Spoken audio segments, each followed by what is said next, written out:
Discord has announced a new perk, 500 orbs every single month. I just received the notification, and it looked like this. You can find it on this page. It's called Keep the Orbs Coming. I will explain everything to you. After clicking on that, it takes you to Discord's official article, which titled Monthly Orbs Drop for Nitro members. Discord has released this 20 days ago, and I also made a video on this in the past. This offer is currently on experimental phase, aka it's in beta. When you purchase 1 month Nitro, you get 500 orbs for free by the end of every month. It's one of the Nitro perks. Free Nitro trial will work here if it is for 1 month. But Nitro Classic Basic will not work, nor will Orbs Nitro work here.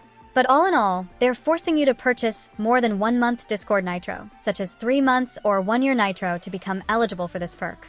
Purchasing 1 month Nitro works, but only for the first time. So yeah, that is it about this perk. If you like this video, hit the like and subscribe button. And if you want to skip Orbs Video's quest and claim free orbs, watch this video now.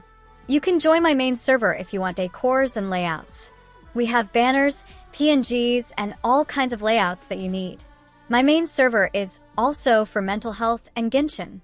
When you click the join link, fill out a form explaining why you have joined us. A staff will accept you.